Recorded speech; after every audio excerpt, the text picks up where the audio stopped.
Hola, bienvenidos a todos, gracias por estar aquí. Después de la parada estival del verano y las vacaciones, reanudamos las sesiones clínicas de enfermería, que como sabéis hacemos los últimos jueves de cada mes. En esta ocasión vienen de la mano de las residentes de enfermería geriátrica de segundo año, María García Lorente, Patricia Ruiz Cisneros y Noelia Benito Rubio. La sesión que nos han preparado es de los cuidados del paciente hospitalizado con disfagia. Gracias. Bueno, buenas tardes a todos. Muchas gracias por venir a esta sesión. ¿Vale? Como ya han dicho, somos enfermeras de geriatría, entonces la sesión va a ir enfocada sobre todo al paciente anciano.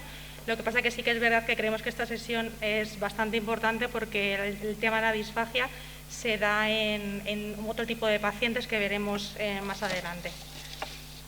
En principio, os voy a decir un poquito de qué va a ir la charla.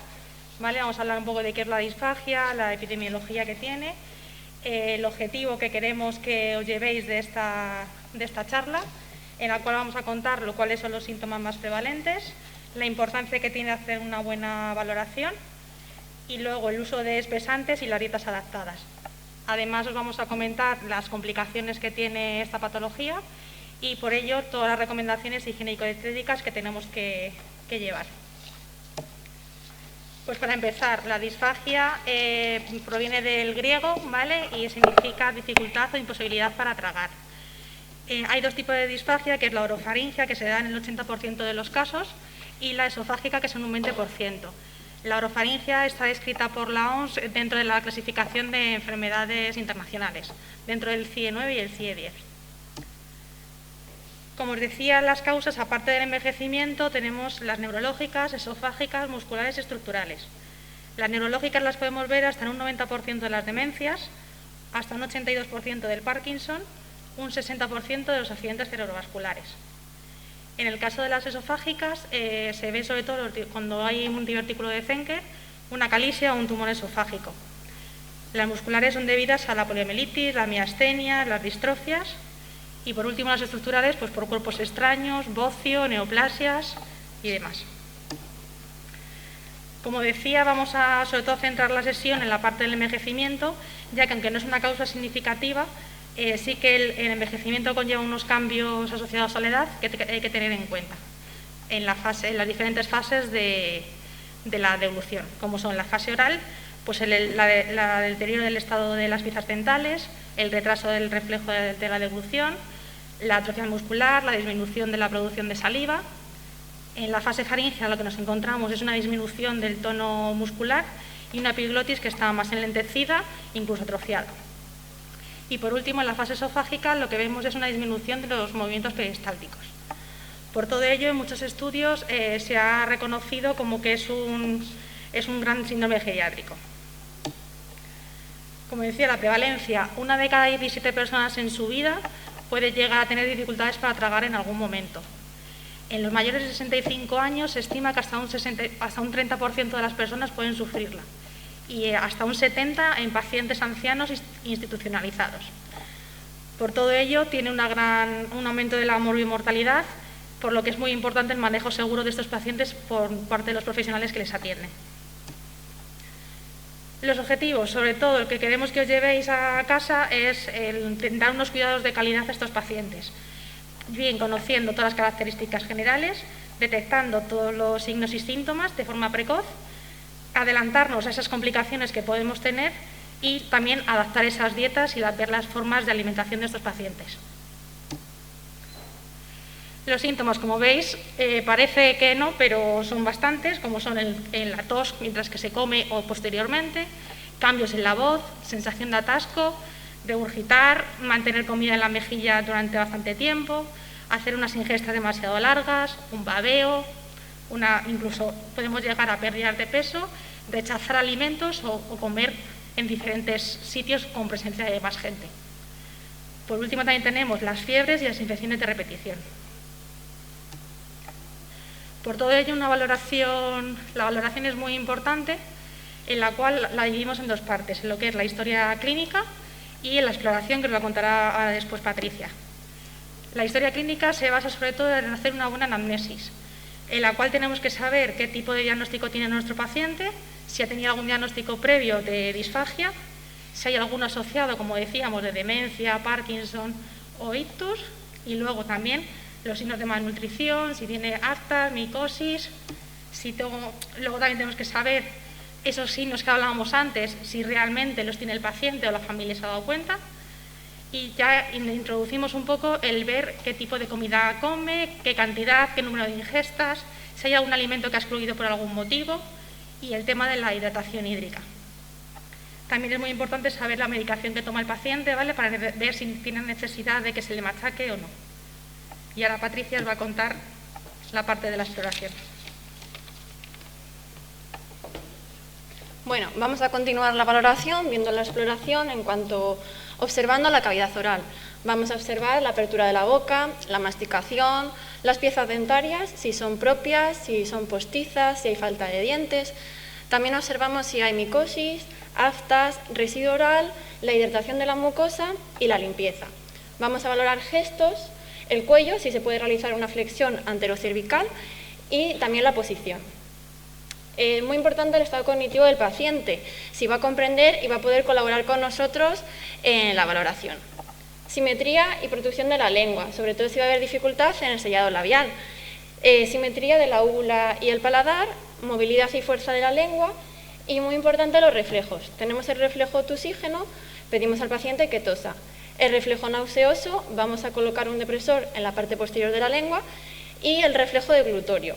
Colocamos un dedo en la parte inferior de la mandíbula, otro en el hueso hioides y otros dos, uno en la parte superior y otro en la parte inferior del cartílago tiroides. Y pedimos al paciente que trague. Estos reflejos pueden estar ausentes, presentes, retardados o debilitados.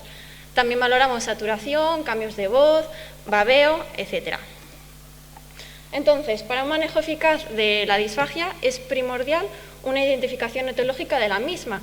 Por eso es muy importante el diagnóstico precoz y la figura esencial de la enfermería. La herramienta más utilizada para este diagnóstico precoz, el test MEC-V, test volumen viscosidad. ¿Por qué? Porque es sencillo, vamos a valorar la eficacia y la seguridad a diferentes volúmenes y viscosidades y hay un problema porque solo es válido si el efecto tusígeno está conservado en el paciente. Bueno, este es el test y vamos a valorar 3 viscosidades, néctar, líquido y pudding, con 3 volúmenes en cada una de ellas, bajo, medio y alto, que son 5, 10 y 20 mililitros. Comenzamos el test con textura néctar a 5 mililitros y valoramos los signos de falta de seguridad, como puede ser tos, desaturación, voz húmeda, disfonía y los signos de falta de eficacia, como son carraspeo, deglución fraccionada, residuo oral, sellado labial, etc.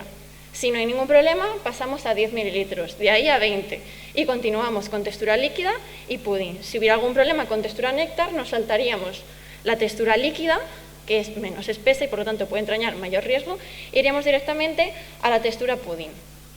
Ahora vamos a ver un vídeo de cómo se hace el test, es muy visual, y todo el rato el paciente tiene puesto el pulsiosímetro. Las compañeras lo hacen con jeringa, pero también se puede hacer con cuchara la exploración. Y al final, una vez se ha pasado el test, al paciente le damos una recomendación en cuanto a textura y volumen. Es decir, por ejemplo, se recomienda textura néctar a volúmenes bajo-medio.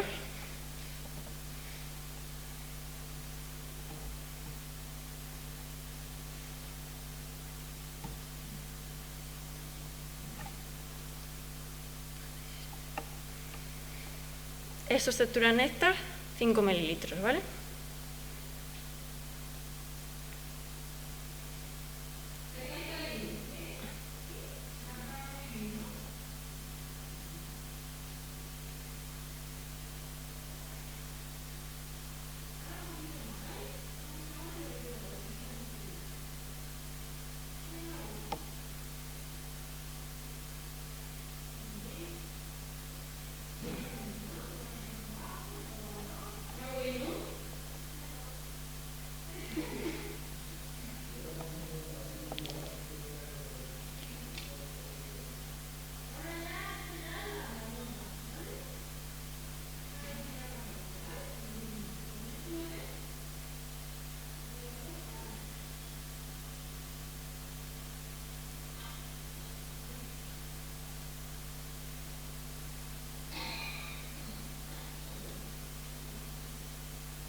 Aquí vimos que la paciente tiene una falta de seguridad, se atraganta, con textura néctar a 20 mililitros.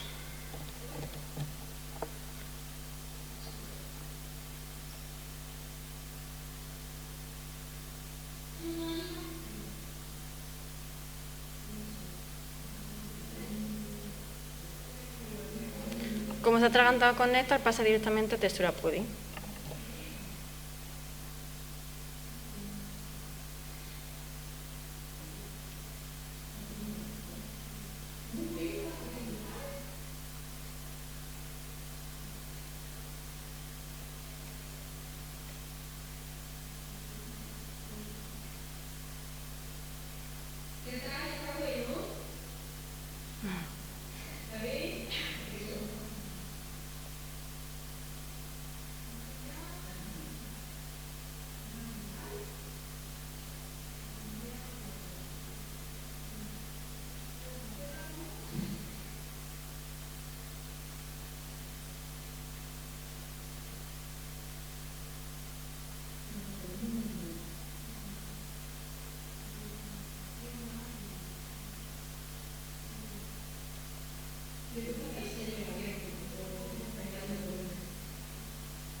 Bueno, continuamos la valoración con el cribado.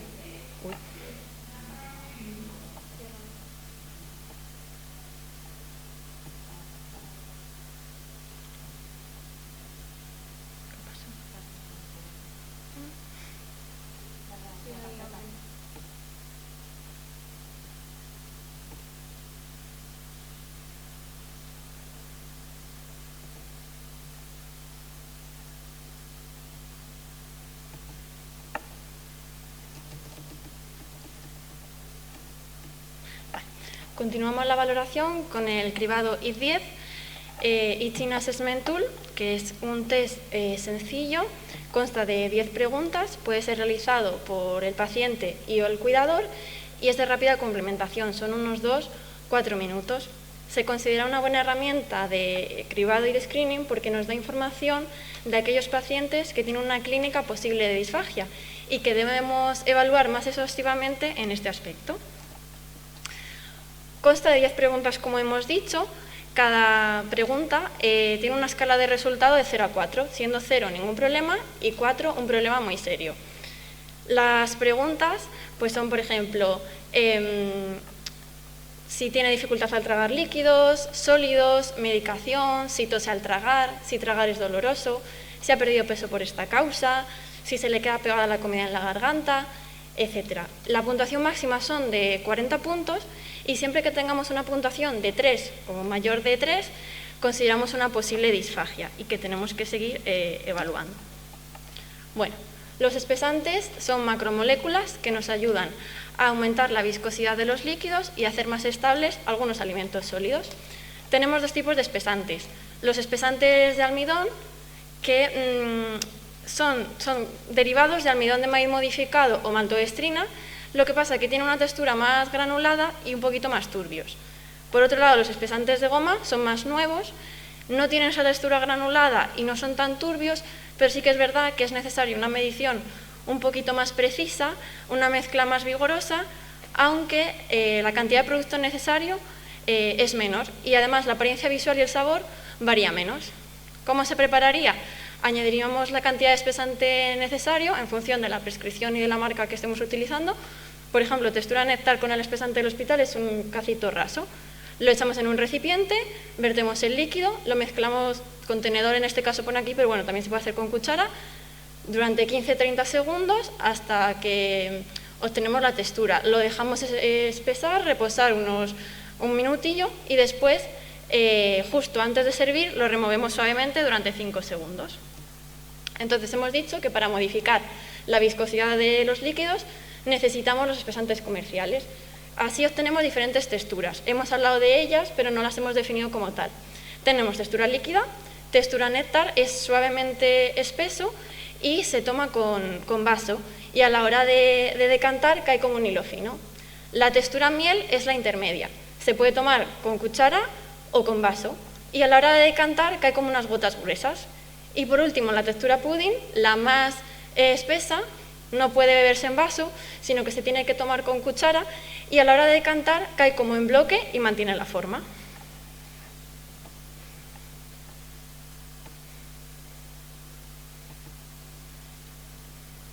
Vamos a ver un vídeo de las diferentes texturas.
Podemos espesar cualquier tipo de líquido, bien sea agua, leche, zumos, refrescos, cerveza y alimentos líquidos, gazpacho, sopa. Es importante para nuestros pacientes hacerlo más apetecible. Podemos echar edulcorantes, saborizantes, gotitas de limón, alguna fruta que le gusta al paciente, gotitas de esta fruta, y podemos refrigerarlo en la nevera. Las dietas, tenemos 4 principales dietas. La dieta basal o normal, en la que el paciente no tiene ningún tipo de problema de masticación ni de deglución y incluye cualquier tipo de textura y consistencia. La dieta fácil masticación o blanda puede ser una dieta de transición hacia la dieta normal, y el paciente presenta problemas de masticación, pero no signos ni síntomas de disfagia. La dieta de disfagia o de reeducación deglutoria es aquella en la que se evitan alimentos peligrosos, dobles texturas. Además, la masticación necesaria por parte del paciente es suave o ligera, y la formación del bolo es fácil. Y por último, la dieta Turmis son purés enriquecidos, homogéneos, saborizados, que tienen los requerimientos nutricionales necesarios, aunque es verdad que en el hospital la dieta Turmis lleva dobles texturas. Por lo tanto, debemos indicar, si es un paciente con disfagia al que le vamos a introducir la dieta Turmis, que no lleve dobles texturas. Bueno, cuando un paciente se va del hospital con un diagnóstico de disfagia, siempre a lo mejor se piensa que simplemente son purés, y se pueden hacer todo tipo de recetas que a lo mejor de manera puntual, por ejemplo una vez a la semana, son más vistosas para él y realmente se prepara igual. Por ejemplo, aquí tenemos pasta a la boloñesa, se realiza como una receta normal, por un lado los espaguetis y por otro lado la salsa, y el paciente puede saborear ambas partes. Bueno, ahora continuamos con las complicaciones que os va a contar Noelia. Bueno, En relación a las complicaciones, los pacientes con disfagia van a generar problemas en la seguridad y en la eficacia de la deglución, lo que va a desencadenar que aparezcan los siguientes inconvenientes. En relación a la seguridad, pueden aparecer atragantamientos que pueden producir la obstrucción parcial o total de la vía aérea, y pueden aparecer, por otro lado, infecciones respiratorias debido a aspiraciones o incluso microaspiraciones, cuya principal complicación es la neumonía broncoaspirativa, una patología que tenemos que tener muy en cuenta porque en el paciente anciano tiene una altísima morbimortalidad. En relación a la eficacia, nos van a aparecer cuadros de deshidratación y malnutrición, que ahora explicaré detalladamente en las siguientes diapositivas, porque ahora me gustaría hacer un inciso para resaltar la importancia que crean las complicaciones de la disfagia en las personas mayores, ya que va a crear o va a provocar una mayor dependencia, lo que va a aumentar la necesidad de cuidados, que encaminará a un incremento de las institucionalizaciones y, por supuesto, de las hospitalizaciones. Y todo eso en la persona mayor conlleva un deterioro funcional, un deterioro psicosocial y económico, lo que va a hacer pues, que haya una disminución de su calidad de vida. Pasando a la neumonía broncoaspirativa, tiene lugar cuando el contenido de la cavidad oral, en lugar de tragarse a través del esófago hacia el estómago, es aspirado a las vías respiratorias, se instala ahí, creando así la patología. Una patología que habitualmente es aguda, cuyos síntomas se desarrollan a las pocas horas o a los pocos días tras haber sufrido el episodio de aspiración. Algunos de sus síntomas son pues, fiebre, en personas mayores muchas veces pues, escalofríos con temblores frecuentes, dolor costal, torácico, sibilancias, dificultad respiratoria. También tenemos que tener muy en cuenta en enfermedades degenerativas avanzadas, signos como disminución de apetito, somnolencias excesivas, cambios de ánimo, ¿vale? ¿Y por qué puede suceder esta neumonía broncoaspirativa o las aspiraciones? Muchas veces pues porque existe una lentitud en el cierre de la vía aérea o en la apertura del esfínter esofágico, muchas veces porque el bolo alimenticio es muy voluminoso y queda residuos en la garganta que pueden ser fácilmente aspirados, ausencia del reflejo tusígeno y una falta de higiene que puede hacer que haya colonización bacteriana en la cavidad oral que posteriormente pueda ser aspirada. En cuanto a la malnutrición y deshidratación, pues es evidente que la disfagia va a tener un efecto directo sobre la nutrición y hidratación del paciente, ya que pues, supone una dificultad el ingerir alimentos o líquidos, lo que va a provocar un déficit calórico proteico, pérdida de peso, entre otras repercusiones o complicaciones como son los síndromes geriátricos, úlceras por presión, inmovilismo, potenciar el síndrome de fragilidad en el anciano, y todo eso puede pues, desencadenar pues, de forma negativa a esa calidad de vida del paciente, incluso provocarle la muerte. Hay un estudio, un grupo de estudio para la disfagia que dice que hasta en un 44% de los pacientes sufren de desnutrición en el momento del diagnóstico. Con esto también pues, resaltar la importancia de hacer una valoración nutricional. En cuanto a la deshidratación, es muy importante una adecuada hidratación. Hay que estimular a los pacientes que ingieran agua, adaptarles las texturas o la textura que necesite, hacérselo fácil o darles opciones. Hay espesantes saborizados o con zumos, ponerlo pues, al gusto. Y en los pacientes que son dependientes y que depende de nosotros la ingesta hídrica, pues fijarnos unos horarios, pero que se dé, ¿vale? Pues porque todo puede desencadenar negativamente a los síndromes geriátricos que he nombrado, confusiones mentales, etc.